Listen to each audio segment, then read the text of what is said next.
Hi hello friends, నేనండి మీ దివ్యాని. అందరూ ఎలా ఉన్నారండి? ఏం చేస్తున్నారు? ఈరోజు మా ఇంట్లో మైసూర్ పాక్ చేశానండి. ఈ మైసూర్ పాక్ని చెప్పే విధానంలో చేస్తే ఖచ్చితంగా గుల్లగా టేస్ట్గా వచ్చి తీరుతుంది. వంట రాని వాళ్ళు కూడా నేను చెప్పే టిప్స్ ఫాలో అయితే ఈజీగా చేసేయచ్చండి. అయితే ఈ మైసూర్ పాక్ నేను ఏ విధంగా చేశానా అని ఒక్కసారి మీకు చూపిద్దామని ఈ వీడియోతో మీ ముందుకు వచ్చాను. ఇంకెందుకు ఆలస్యం, వీడియోలోకి వెళ్ళిపోదాం రండి. ముందుగా ఒక గ్లాసు శనగపిండి తీసుకోవాలండి. ఈ శనగపిండిని మనం ఒకసారి జల్లించి పెట్టుకోవాలి. ఈ విధంగా జల్లించి తీసి పక్కన పెట్టుకోండి. ఇప్పుడు మనం ఏ గిన్నెలో అయితే మైసూర్ పాక్ చేయాలనుకుంటున్నామో అదే గిన్నెలో 2 గ్లాసుల పంచదార వేసుకోవాలి. వేరొక గిన్నెలో 2 గ్లాసుల నూనె వేసుకోవాలండి. 1 గ్లాసు శనగపిండికి 2 గ్లాసుల పంచదార, 2 గ్లాసుల నూనె వేరు పాత్రలో తీసుకొని 2 కూడా స్టవ్ పై ఒకేసారి పెట్టి స్టవ్ వెలిగించుకోండి. ఇప్పుడు 2 గ్లాసుల పంచదారకి 1 గ్లాసు నీళ్లు వేసుకోవాలండి. మనకి పాకంకి ఇది పాకం వచ్చేంత వరకు మరగబెట్టుకోవాలి. మనకి మైసూర్ పాక్ చేస్తున్నప్పటి నుంచి మనం నూనె అనేది వేడి చేసుకోవాలండి. చివరి వరకు నూనె వేడిగానే ఉండాలి స్టవ్ పై. నూనె ఎంత మరిగితే అంత గుల్లగా మైసూర్పాకు వస్తుంది కాబట్టి మొదటి నుంచి చివరి వరకు సిమ్లోనే పెట్టి నూనె వేడనేది చేసుకోవాలి. ఇప్పుడు మైసూర్పాకు అయిన తర్వాత మనం ఆ మైసూర్పాకు వేయడానికి ఇలాంటి సిల్వర్ గిన్నెను ఒకటి తీసుకొని ఒక నూనె కానీ నెయ్యి కానీ ఇలా అప్లై చేసి పక్కన పెట్టుకోండి. ఇప్పుడు పాకం మరుగుతుందండి. ఇలా మరుగుతున్నప్పుడు మనం దీనిలో ఇలాచీ పొడిని వేసుకోవాలి. కొద్దిగా ఇలాచీ పొడి వేసుకొని బాగా మరగబెట్టుకోవాలండి.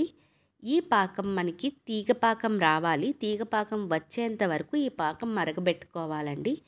కాసేపటి తర్వాత పాకం వచ్చిందా లేదా అనేది ఒకసారి చెక్ చేసుకోవాలండి. ఇలా తీగ అనేది రావాలి. ఇలా తీగ వచ్చింది అంటే పాకం రెడీ అయినట్లే. ఇప్పుడు మనం జల్లించి పెట్టుకున్న శనగపిండిని ఈ పాకంలో వేసి తిప్పుకోవాలి. గరిటెతో కన్నా మీ దగ్గర విస్కర్ ఉంటే విస్కర్తో మనం తిప్పితే తొందరగా ఉండలు లేకుండా వస్తుందండి.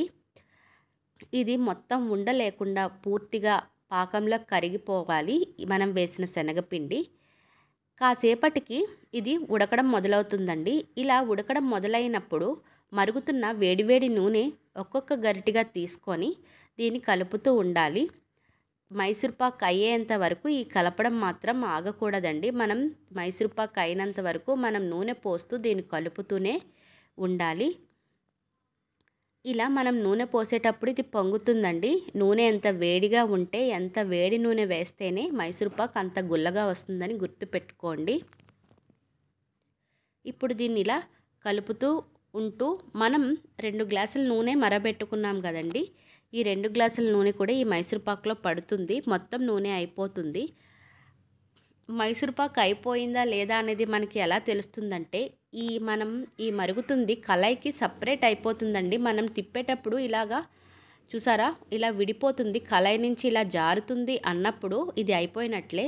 ఇప్పుడు ఏదైనా కొద్దిగా నూనె ఉంటే ఆ నూనెను ఒక్కసారి దీనిలో వేసుకొని మనం నూనె రాసి పెట్టుకుని ఉంచాం కదండి గిన్నె, ఆ గిన్నెలోకి వెంటనే దీన్ని వేసుకోవాలి. వీడియోలో చూపించిన విధంగా ఇలా మిగిలిన నూనె దానిలో వేసుకొని మొత్తం దీన్ని ఇలా వేసుకోవాలండి. మనం వేసిన వెంటనే కళాయి నుంచి ఇలా జారిపోవాలి. ఇలా జారిపోయింది అంటే మైసూర్పాక్ అయిపోయినట్లే. ఇప్పుడు వేడిగా ఉన్నప్పుడే గరిటెతో మనం దీన్ని పైన ఇలా తట్టుకుంటే షేప్ అనేది వస్తుంది. కొద్దిగా వేడి తగ్గిన తర్వాత కొద్దిగా వేడి ఉంది అన్నప్పుడే మనం చాక్తో మనకు కావలసిన షేప్లో ముక్కలు కట్ చేసుకోవచ్చు. మనం తీసుకున్న పాత్రను బట్టే మైసూర్పాక్ షేప్ అనేది వస్తుందని గుర్తుపెట్టుకోండి. ఇప్పుడు పూర్తిగా చల్లారిన తర్వాత ఒక ప్లేట్ పెట్టి దీన్ని బోర్లించండి. ఈజీగా ఊడొచ్చేస్తుంది ముక్కలు. ఇలా చూస్తే మనకి పైన కొంచెం ఎల్లోగా, మధ్యలో కొంచెం బ్రౌన్గా కనబడుతుంది. చాలా పర్ఫెక్ట్గా వస్తుందండి. చాలా సాఫ్ట్గా కూడా ఉంటాయి. నేను చెప్పే పద్ధతిలో ట్రై చేయండి. ఎలా వచ్చిందో కామెంట్ బాక్స్లో తెలియజేయండి. నేను చేసిన మైసూర్పాక్ మీకు నచ్చినట్లయితే ఒక లైక్ చేయండి, షేర్ చేయండి, నా ఛానల్ని సబ్స్క్రైబ్ చేయండి. మరిన్ని వీడియోస్తో మీ ముందుకు వస్తుంది మీ దివ్య. ఉంటాను ఫ్రెండ్స్. Bye bye.